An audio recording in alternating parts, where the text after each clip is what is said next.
Hello and welcome to Federal Flash. I'm Philip Lovell and I'm joined by Lindsay Dworkin. Over the past few weeks, the U.S. Department of Education has approved most of the state plans submitted in the spring under the Every Student Succeeds Act, or ESSA.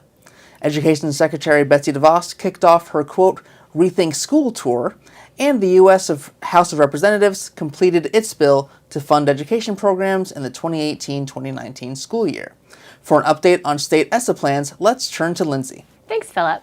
The Education Department has approved all of the first 17 state ESSA plans submitted last spring, with the exception of Colorado, Massachusetts, and Michigan.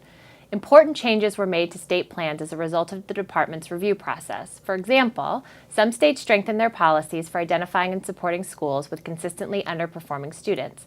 Other states strengthened their accountability indicators and proficiency goals. The remaining 34 states must submit their state plans for approval before the end of the month. To view copies of the state plans that have been approved, visit the link below. Thanks, Lindsay. This week, Secretary DeVos visited schools in Wyoming, Colorado, Nebraska, Kansas, Missouri, and Indiana as part of her Rethink School tour.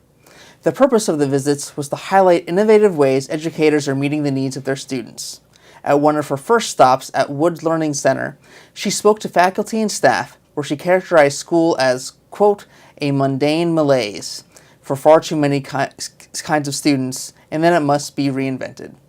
To read the Secretary's full remarks, you can visit the link below. This week, the U.S. House of Representatives passed a large funding measure known as an omnibus, which includes funding for the Education Department for school year 2018-2019, as well as funding for the rest of the federal government for the fiscal year that begins on October 1st.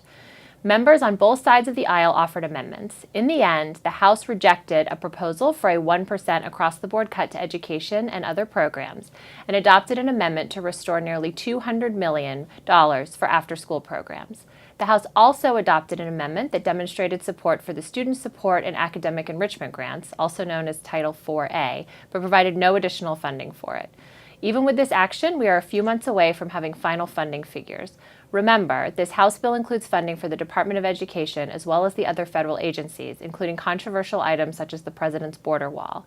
The House bill will have to be reconciled with what ends up passing in the Senate, where narrow margins give the Democrats more leverage. The Alliance is releasing a new analysis with Funds for Learning, showing that more than 42,700 schools accessed Wi-Fi services through the Federal Communications Commission's E-Rate program. Our viewers may recall that E-Rate was created in 1996 to make phone and internet services more affordable for schools and libraries. But by 2014, there were not enough E-Rate funds to meet the demand for Wi-Fi.